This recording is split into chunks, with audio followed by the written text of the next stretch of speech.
Ассалаумағалейкум достар, алдыңғы видеода мен розыгрыш жасаған болатынмын. Сол розыгрышты бүгін яғни берген болатынмын. Қарайтын болсаңыздар, міне бұл бауырымызға салып жібердік.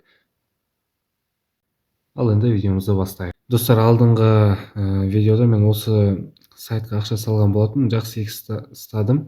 Енді басқа аккаунтпен осы сайтқа қайтадан кірмекшімін. Бұл жерде қайта түсіндіріп өтетін болсам, начать майнинг деген батырманы басып, майнинг ферманы яғни жүзеге асыра аламыз. Бұл күнделікті 24 сағат сайын флоки койын береді. Флоки койнды біз USDT-ға ауыстырып, USDT-ны өзіміздің кошелегімізге салып ала алады екенбіз. Бұл жерде ежедневный заданиялар бар. Бұл заданияны орындасақ та орындамасақ та болады. Бірақ орындасақ артық монеталар жинап, өзімізге жақсы икстар жасай аламыз. Таблица лидеров деген батырманы қарайтын болсақ, бұл жерде көптеген адамдардың қанша монета жинап жатқаны және қанша шығарып жатқаны жазылған болатын. Обновление деген батырманы басып көрейік. Бұл жерде майнингтар жазылған, қанша теңге тұратын. Минимальный $15 салынады, сол баяғыдай. Одан кейін $1000 немесе $500 жақсы икс ұстауға проекттердің бірі. Енді бұл жерде біз $15 салған болатынбыз қайтадан. Қарайтын болсаңыздар, скорость 547 флоки в час, яғни 24 сағат сайын. Команда деген батырманы басып көретін болсақ, бұл жерде өзіміздің достарымызды немесе де екінші аккаунт арқылы тіркелгенде комиссия ұстай алады екенбіз.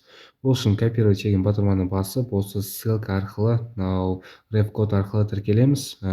Сол арқылы ақша салып 10% немесе 20%, яғни үстінен, яғни өзіңіздің аккаунтыңыздан ақша табасыз. Міне деген батырманы қарайтын болсақ, достар, бұл жерде перезарядка деген батырманы басамыз. Достар, бұл жерде сумма толтыратын, яғни TREX20 немесе WEB20 TREX BNB.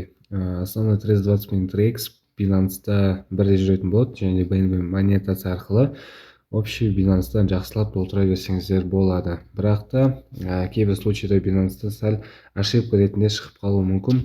Бұл яғни хайп проекттердің бірі болғандықтан опасный немесе безопасный сайттардың бірі деп сіздерге сообщениемен келуі мүмкін. Өз басымда сондай кішігірім проблемалар туындап қалған болатын. Ал отзывать деген батырма ол ақша шығаратын батырма болып табылады. Енді бұл жерден ақшаны біз қалай шығарсақ болады. Floki USDT деген батырманы басамыз. Бұл жерде минимальный конвертация, яғни қарайтын болсаңыздар, бір флоки ол 0,10 бір монета болады.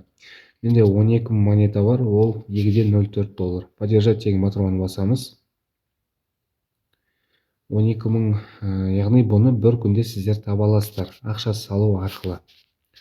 Бұны ақтайтын суммасы бір 10 күнде $20, яғни үстінен $5 таба аласыздар, яғни проект жақсы жұмыс жасайтын болса. Бұл жерде соңғы ақшаларыңыздың салудың қажеті жоқ, және де артық ақша табу мақсатында салсаңыздар болады.